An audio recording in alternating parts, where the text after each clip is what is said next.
10억 달성 경험담. 코크드림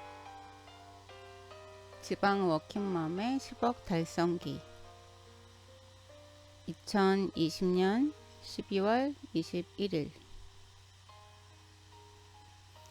안녕하세요. 전남 광주댁, 지금은 팟캐스트 MC 코크드림입니다. 열반 1기 때 과제로 만들었던 비전보드의 목표들이 하나씩 실현되면서 이렇게 10억 달성담까지 오게 되었습니다. 시간관리, 자기관리를 어려워하는 지방 워킹맘도 월부와 함께 해나가니 성과를 낼 수 있었습니다. 전세금 5천만원, 신혼생활을 시작하다. 결혼을 준비하려고 보니 수중에 돈이 하나도 없었습니다. 이른 나이부터 직장 생활을 했지만 경제 개념이 없던 저는 버는 족족 써버렸습니다. 가까스로 결혼식을 올리고 남편이 모은 돈과 시댁에서 지원해준 돈으로 전세 5천만원을 얻어 신혼생활을 시작했습니다. 그럼에도 남편은 경제권을 저에게 주었고 부담감과 책임감에 재테크에 관심을 갖기 시작했습니다. 2007년 당시는 펀드 열풍이 불던 시절로 10개 펀드에 가입하고 분산 투자를 하고 있다고 생각했습니다. 이후 몇 년을 불입했지만 결과는 마이너스. 펀드는 아니다 싶어 모두 해지를 하고 1,000만원가량 주식을 사게 됩니다. 투자금 절반은 우량주 한 종목을 분할 매수했고 나머지 절반은 지인의 회사 주식을 샀습니다. 우량주로 100% 수익이 났지만 수익금은 제 투자가 아닌 비싸서 엄두가 안 났던 제 고급 책장을 사버립니다. 이후 지인의 회사 주식은 상장 폐기를 당해 거의 휴지가 되었습니다. 깍. 2년이 지나 보니 1,000만원의 주식 원금은 600만원과 책장으로 남았습니다. 원금도 지키지 못하는 재테크에 실망하며 그냥 있는 거나 지키자는 마음에 저축만 했습니다. 맞벌이를 하니 과한 소비만 하지 않으면 괜찮겠지 라며 적당히 모으고 적당히 즐기며 살아갔습니다. 하지만 아이들이 커가고 나이가 먹어감에 따라 노후 불안, 소득 절벽에 대한 위기의식은 더욱 커졌습니다.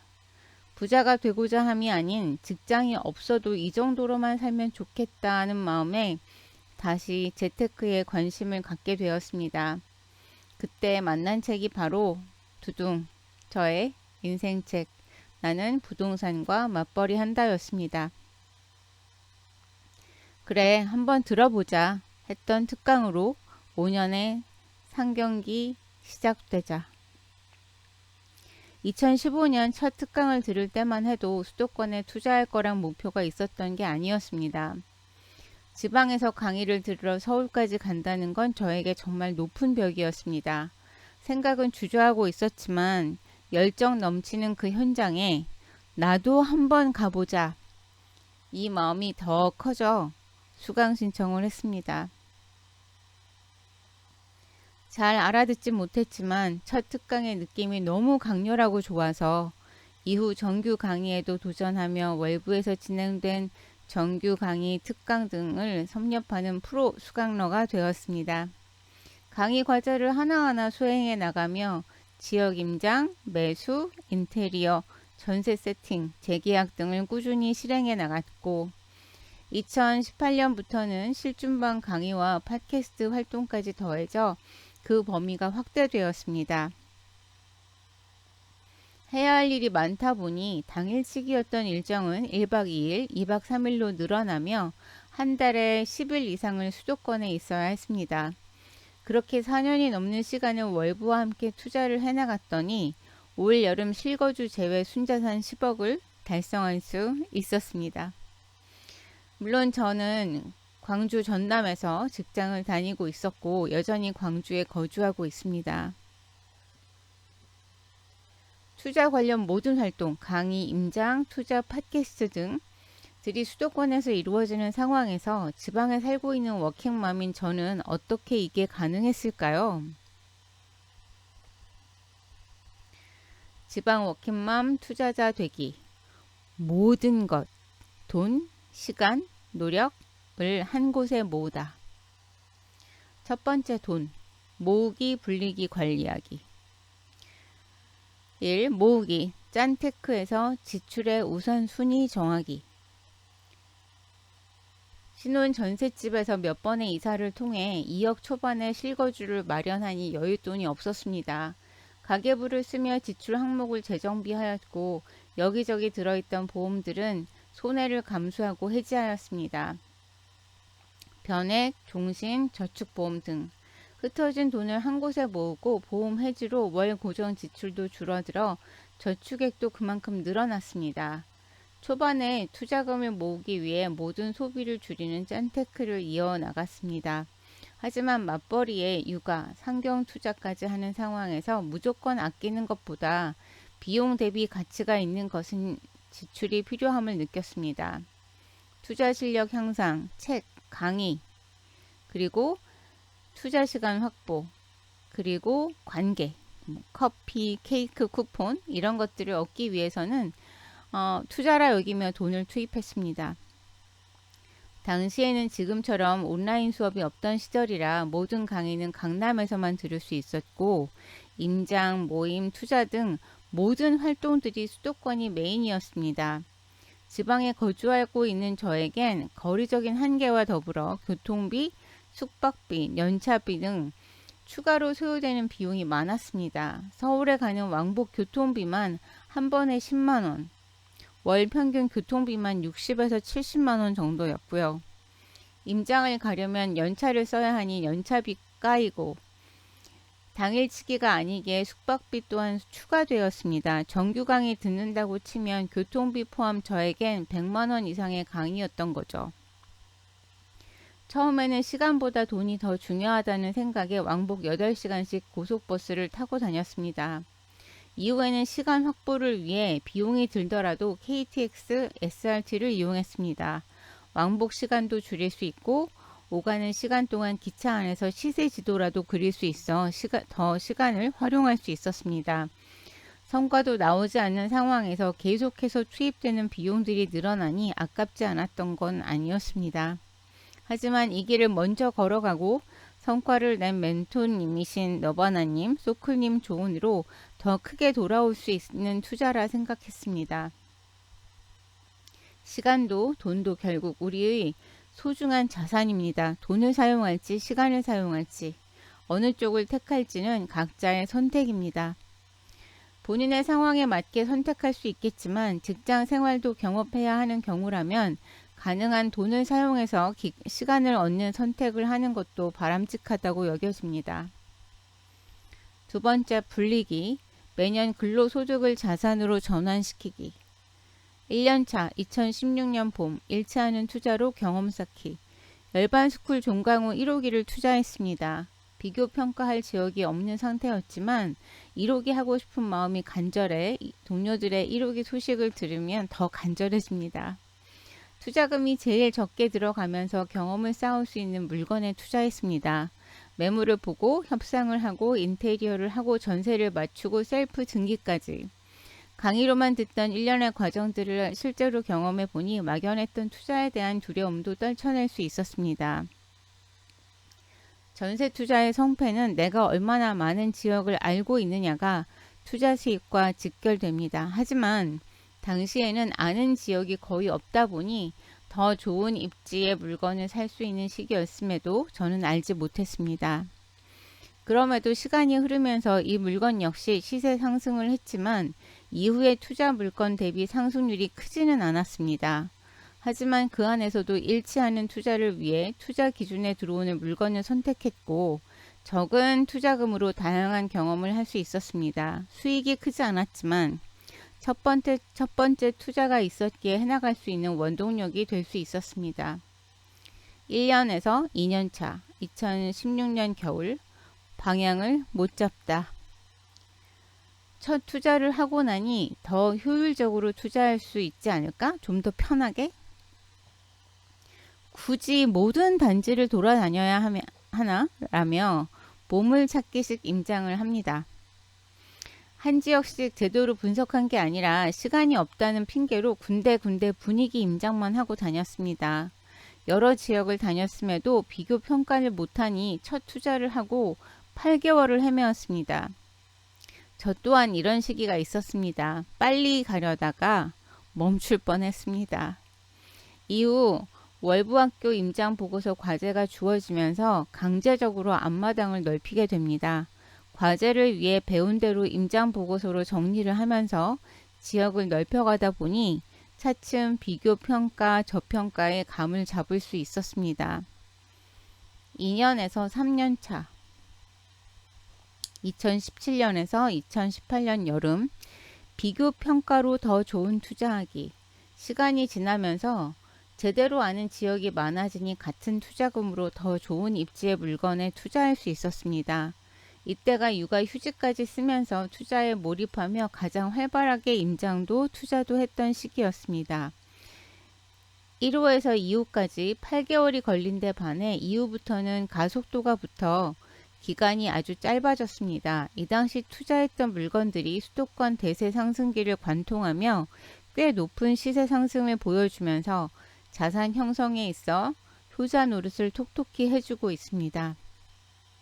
4년차 2018년 여름에서 19년 가을 역전세 대비를 위한 리스크 관리 2019년에는 재계약이 5건이 있었습니다. 입주 물량과 전세 매물이 많아지면서 투자 지역 곳곳에서 역전세가 나고 있는 상황이었습니다. 좋은 물건을 잘 사는 것도 중요하지만 잘 지켜야 그 열매를 취할 수 있기에 흑자 부도가 나지 않도록 리스크 관리에 힘을 써야 했습니다. 연이은 투자로 투자금도 떨어진 상황에서 전세금을 돌려줄 것도 대비해야 했기에 이 기간 동안에는 투자를 진행하지 않았습니다. 맞벌이라는 장점을 이용해 신용대출을 풀로 땡겨놓고 최악의 상황을 대비했습니다. 5년차 2019년 겨울에서 2020년 대출을 활용한 공격적 투자 걱정했던 재계약은 협상을 통해 무리 없이 마무리가 되었습니다. 1년 넘게 투자를 하지 않았지만 임장은 다니고 있었기에 관심 있게 지켜보던 지방들에서 좋은 조건의 매물들을 만날 수 있었고 역전세를 대비해 받아놓은 대출과 종잣돈으로 투자를 진행했습니다. 그간의 투자 경험으로 은행의 대출 이자보다 더 큰 수익을 낼 수 있을 거라는 확신이 들었고 대출 없는 실거주 집이 있었기에 추후 리스크 대비도 될 수 있다고 여겨 신용대출을 활용할 수 있었습니다. 하지만 준비되지 않은 상태에서 공격적 투자는 내 생활뿐만 아니라 내 가족의 삶까지 송두리째 흔들어 버릴 수 있습니다. 공격적 투자는 비교 평가, 저평가를 볼 수 있는 안목과 경험을 키우신 후에 신중하게 진행해야 할 것입니다. 세 번째, 관리하고 기다리기. 2018년 연초 재무 상황을 체크했을 때만 해도 투자를 하고 있었지만 상속률이 크지 않았습니다.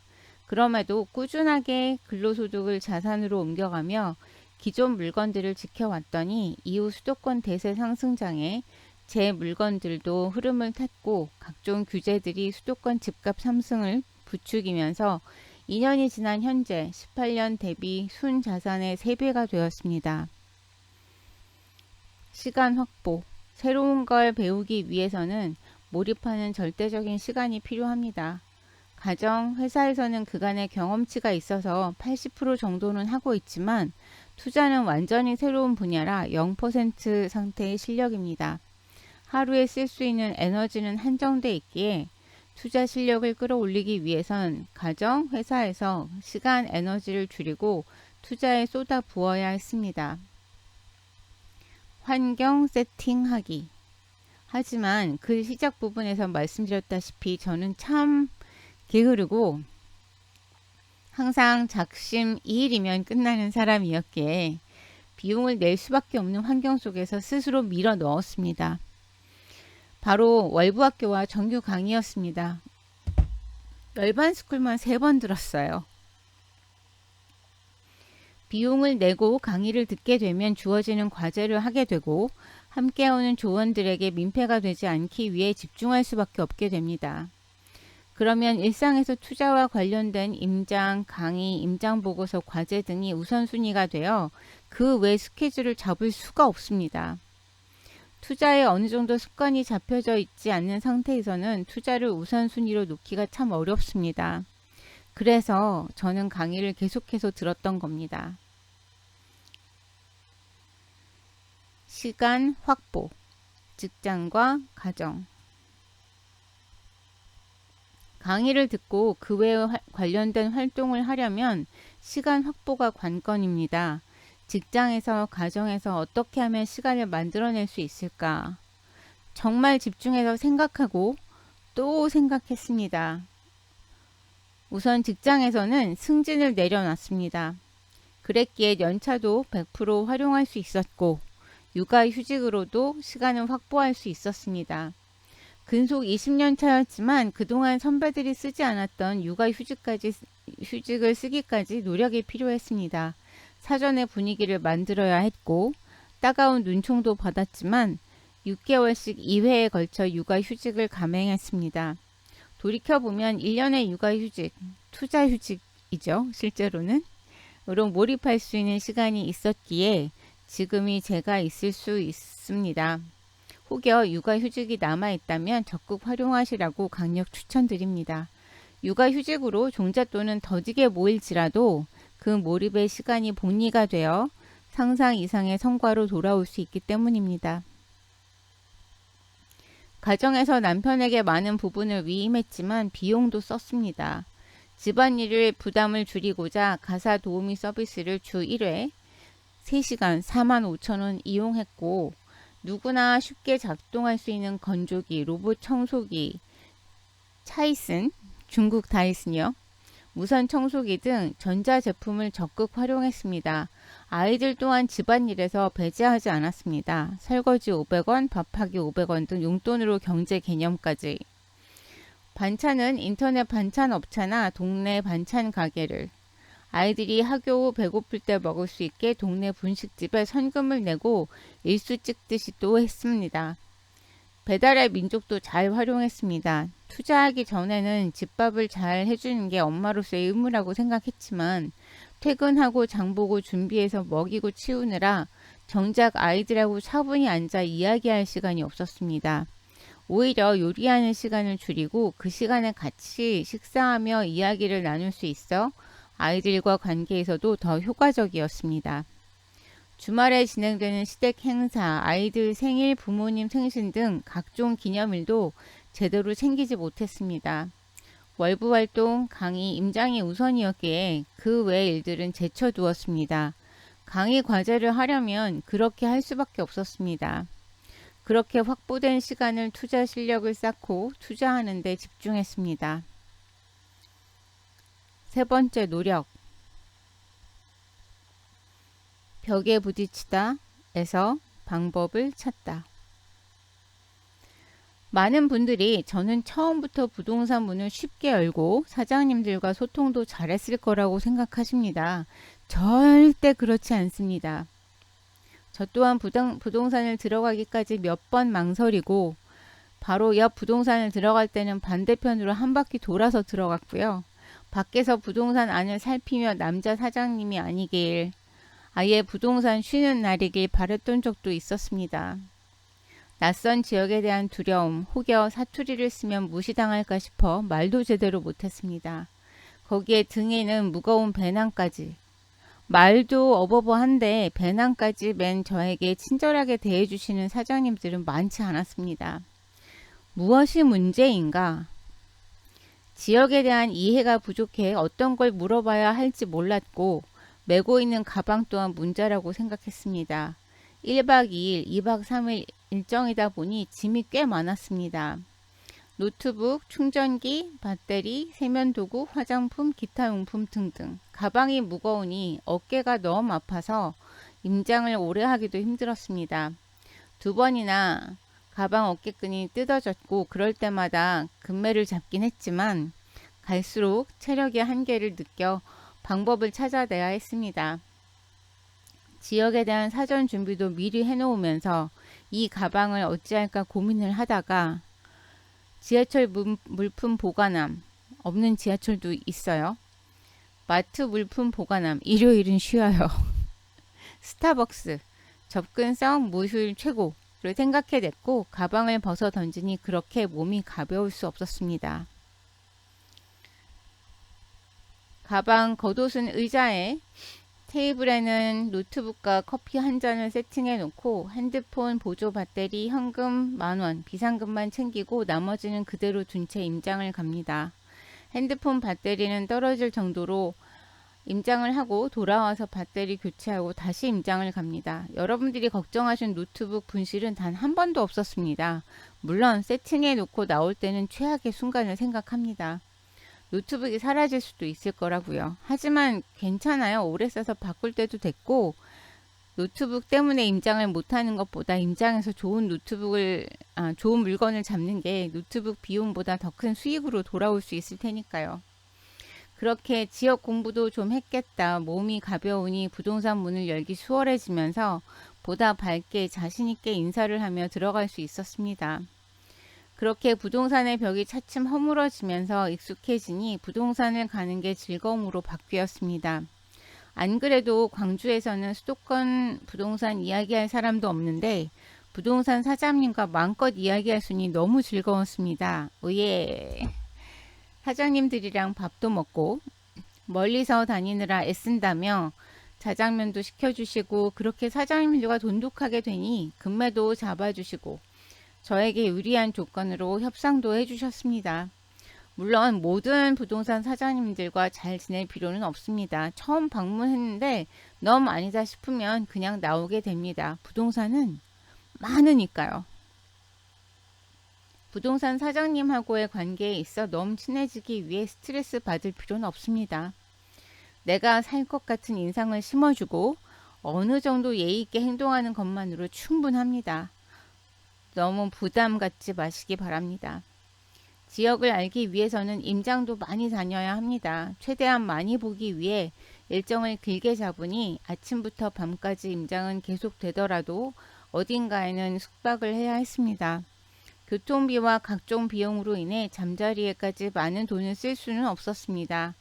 당시에는 에어비앤비가 활성화되지 않았을 때였고 그렇다고 호텔은 너무 비싸고 모텔은 좀 무섭고 그렇게 택한 게 접근성도 좋고 비용도 저렴하고 찜질복을 주니 별도 옷을 챙겨갈 필요도 없는 찜질방이었습니다. 임장으로 몸은 피곤한데 잠자리가 바뀌고 코 골고 이 갈고 시끄럽게 하는 사람들이 많다 보니 잠을 설쳐 다음날은 컨디션이 좋지 않았습니다. 그래서 생각한 게 귀마개와 눈가리개였고 어찌나 효과가 좋은지 옆에서 코를 골아도 들리지 않더라고요. 하지만 코로나로 인해 찜질방 이용이 제한되었고 이후부터는 에어비앤비를 적극 활용했습니다. 요즘은 접근성 좋은 1인 고시원 같은 방 안에 욕실까지 구비한 에어비앤비도 많습니다. 지방에 살고 있는 워킹맘의 5년 상경기는 쉽지 않았습니다. 그걸 해내기 위해 포기해야 될 것도 많았고 내 처지가 너무 속상하기도 했습니다. 수도권에 사는 분들을 부러워해봤자 미혼인 분들을 부러워해봤자 핑계이고 자기 위안만 될 뿐입니다. 결코 그런 마음은 나를 변화시키지 못하니까요. 지금 내 상황에서 어떻게 하면 할 수 있는지를 끊임없이 생각하고 방법을 찾아내는 것만이 내가 지금 할 수 있는 가장 현명하고 날 위한 선택입니다.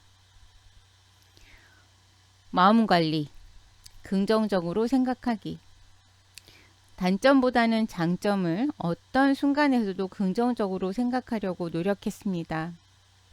막차 타고 집에 가다 잠들어 버려서 모포까지 간 적도 있었습니다. 괜찮습니다. 처음 가는 지역도 핸드폰만 있으면 찜질방 금방 찾을 수 있고 그 덕에 모포 임장할 수 있었습니다. 크리스마스에 홀로 투자 물건 곰팡이 제거하러 갔습니다. 괜찮습니다. 캐롤 틀어놓으니까 크리스마스 기분 느껴졌습니다. 주차비 아끼려고 송정역 주변에 2박 3일 동안 주차했다가 과태료 3장이 한꺼번에 날아왔습니다. 괜찮습니다. 견인 안 돼서 참 다행이라고 생각했습니다. 투자 물건에 사시까지 올 수리 다 했는데 수리와 별개로 누수가 났습니다. 괜찮습니다. 임대인 배상 책임 보험 드러나서 보상 다 됩니다. 관계에 있어서 뿐만 아니라 투자를 진행하며 일어나는 많은 문제점들을 문제에 파묻히지 않고 어떻게 하면 해결될 수 있는지 집중했습니다. 객관적으로 상황을 보려고 노력했습니다. 네 번째, 인맥. 첫 투자 후 8개월을 헤맸을 때 그때 방향을 제대로 잡아주신 분이 너바나님이셨습니다. 당시 지방에서 다니는 분들이 거의 없다 보니 저는 유독 눈에 띄었고 못하니까 더 눈에 띄었습니다. 안타까운 마음에 진심 어린 조언을 해주셨고 때론 뼈 때리는 조언까지 제가 포기하지 않도록 용기와 가르침을 주셨습니다. 그에 비해 성장하는 모습이 너무나 더디니 창피해서 너바나님을 피하고 다녔던 시기도 있었습니다. 어쩌다 멘토님과 통화를 하게 되면 너무 놀라서 대답은 하는데 통화 내용이 기억이 나질 않았어요. 다시 녹음 듣고 내용을 필사하기도 했답니다. 좀 무섭나? 존경하는 멘토님과 뛰어나고 열정적인 동료들과 함께하니 저도 운이 좋아지고 성장하며 버틸 수 있었습니다. 적극적으로 월부 활동하기. 인맥을 얻는 가장 쉽고 빠른 방법은 내가 먼저 다가가는 것입니다. 상대가 나에게 관심 가져주고 말 걸어주기를 바라는 것보다 내가 먼저 말을 거는 게 훨씬 빠르고 효과적입니다. 강의 때 조장을 뽑거나 운영진을 모집하면 적극적으로 지원을 했습니다. 잘할 자신이 있어서가 아니라 책임감에 더 잘할 것 같아서였습니다. 자신보다 능력 있는 사람들이 많을 때는 실력보다 스피드로 어필하는 것도 좋은 방법이라고 생각합니다. 항상 예 라고 먼저 손을 올리고 지정이 되면 그때부터 고민하고 해나가시면 됩니다. 환경에서 끝까지 버티기. 자존심보다는 실력. 1년간의 월부 생활을 마치고 첫 졸업생이 되어 혼자서 해나가려고 하니 막막하고 외로웠습니다. 첫 졸업생이라고 졸업식도 너무나 멋지게 해주셨음에도 불구하고 함께 웃고 꿈을 향해 나아갔던 동료들과 이전처럼 연락할 수 없게 되니 혼자 떨어져 나온 외톨이가 된 느낌에 한동안 무기력함에 빠지기도 했습니다. 하지만 아쉬운 건 저였기 때문에 그렇게 가만히 있을 수 없었습니다. 나에겐 여전히 멘토님과 동료들이 필요했고 그럼 더 노력을 해야 했습니다. 졸업을 했어도 더 열심히 활동하는 모습을 보여드려야겠다. 남편한테는 졸업했다는 말도 하지 않고 월부학교가 있는 날에는 상경을 했습니다. 하루 종일 임장하고 저녁때가 되면 월부학교 뒤풀이가 끝나는 시간에 맞춰 강남으로 넘어갔습니다. 공식 일정인 뒤풀이까지 끝난 후 티타임을 가지는 그 시간에라도 함께하고 싶었습니다. 멘토님 뵈려면 딱 그 시간에 가야 했습니다.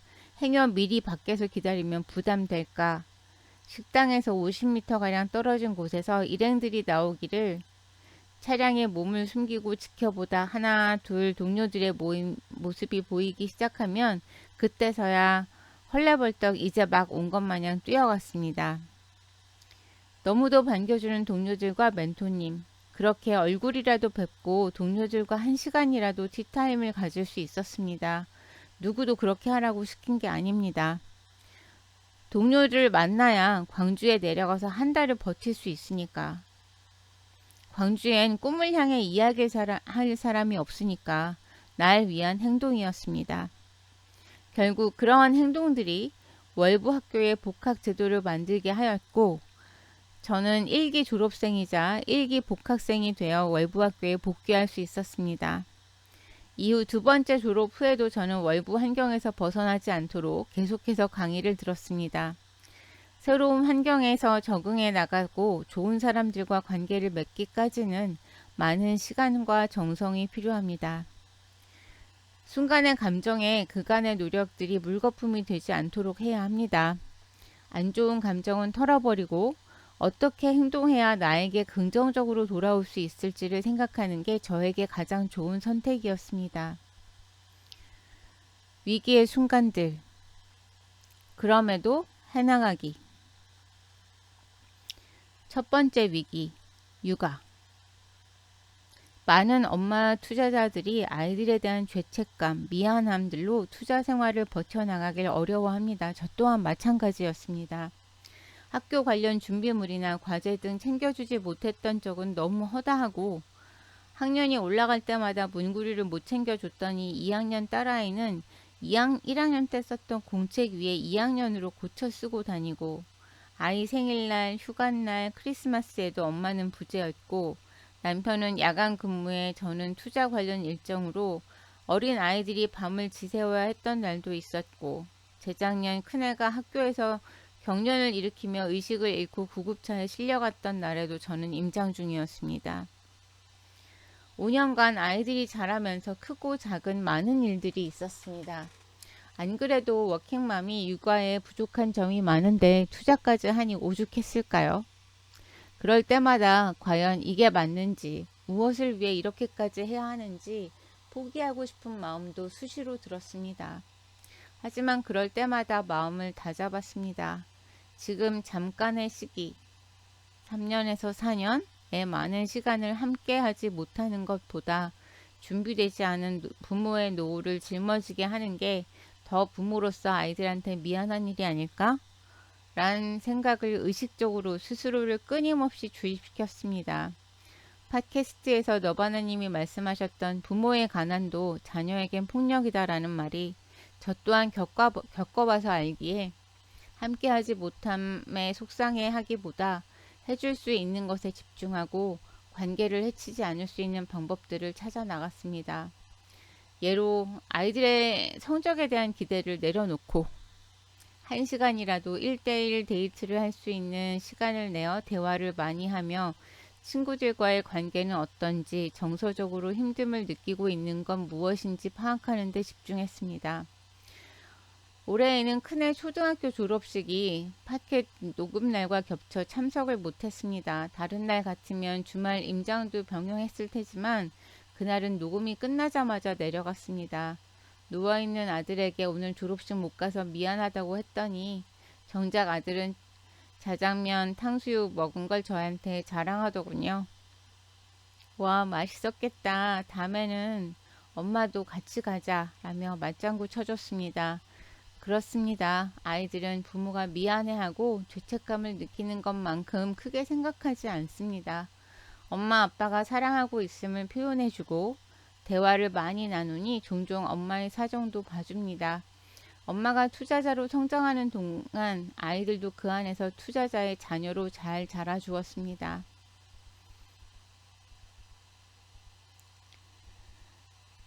지금도 투자와 육아, 직장까지 하루하루 위태로운 시간들을 보내고 계시는 분들이 계시다면 너무 죄책감 파고들지 마시고 조금 먼저 대가를 치른다고 생각하세요.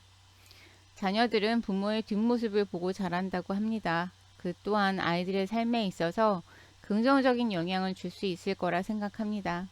얼마 전 큰아이가 엄마는 참 긍정적이고 열심히 산다고 칭찬해 주더라고요. 한 2, 3년만 집중하고 버텨내면 이후엔 아이들과 함께하는 시간이 더 많아질 수 있습니다. 두 번째 위기, 슬럼프. 저는 매 순간순간이 슬럼프였습니다. 해야 할 일도 배워야 할 것도 많은데 시간은 한정돼 있고 능력도 안 되는 것 같고 시간은 흐르는데 아무런 성과도 없으면서 생활은 더 엉망이 되어가는 것을 보면서 가족을 위한다고 하면서 가족을 해하고 있는 건 아닐까? 과연 나에게도 성과라고 하는 게 나타날까 싶은 생각이 수시로 들었습니다. 하루 종일 노트북과 씨름해도 임장 보고서 진도는 안 나가고 어려움 없이 척척 해나가는 동료들을 보며 자존감은 바닥을 치고 체력적으로 힘이 들 때면 더 마음은 약해졌습니다. 한 번은 임장을 마치고 집에 오니 여느 때와 같이 새벽이었습니다. 평소엔 남편에게 힘든 티 안 내려고 현관 밖에서 셀프 어깨를 두드려주며 밝은 얼굴로 문을 열곤 했는데요. 그날은 남편이 아이들과 시댁에 가서 집에는 아무도 없었습니다. 유독 힘든 날이었을까요? 불 꺼진 거실에 들어서니 그냥 눈물이 났습니다. 남편 앞에서 내색하면 안 되었습니다. 그렇게 힘들면 그만하라고 할 테니까요. 눌러왔던 무언가가 터져 나왔는지 한참을 그렇게 시원하게 울었습니다. 그렇게 울고 나니 뭔가 뻥 뚫린 것처럼 시원했습니다. 슬럼프로 포기하고 싶을 때마다 멘토님들이 이야기가 떠올랐습니다. 수강생 100명 중에 1년 후에는 10명도 남지 않을 거라는 이야기. 내가 포기하고 싶을 때 바로 그때 남들도 포기하는 시점이라는 걸 알았습니다. 그러면 이때 너무 열심히 하다가 포기하긴보다 잠시 속도를 늦춰서 천천히 가보자. 하루 정도 날 위해 시간을 내어주고 잠도 푹 자주고 맛있는 것도 먹여주고 TV도 종일 봐주고 그러고 나면 죄책감 들어서 다시 인보 쓰게 됩니다. 빨리 가는 것보다 이 시장에 계속 남아있는 게 더 중요합니다. 실력이 쑥쑥 자라나지 못하면 속상해하기보다 어제보다 나아진 스스로를 긍정하며 버티어 나가시기 바랍니다. 느린 것을 염려하지 마라. 멈추는 것을 염려하라. 아무리 노력해도 성과가 나오지 않는 시기는 누구에게나 있습니다. 현재 성공한 사람들이 대부분이 이 시기를 경험했습니다. 단지 그 시기에 그만두지 않았기 때문에 성공한 것입니다. 5년의 투자 기간 동안 제가 투자한 물건이 10채가 넘지 않습니다. 나부맛에서 배운 대로 월급쟁이로서 1년에 한두 채씩 투자를 진행하며 시스템을 만들어 왔습니다. 그럼에도 10억 달성의 꿈은 이룰 수 있었습니다. 물론 운이 좋았던 것도 크지만 그 운도 행동해야만 누릴 수 있다고 생각합니다. 계속해서 행동하고 있는 여러분들 또한 분명히 목표를 이루실 거라 믿습니다. 너무 힘들면 속도를 좀 늦춰도 됩니다. 하지만 포기하지 마세요. 지금의 시간들이 열매를 맺을 수 있도록 자신에게 조금만 더 시간을 주고 기다려 주세요. 오늘도 직장과 가정에서 고분분투하며 강의 듣고 독서하고 임장하고 열심히 살아가는 여러분께 이 글이 조금이나마 도움이 되었기를 진심으로 바라봅니다. 긴 글 읽어주셔서 감사합니다.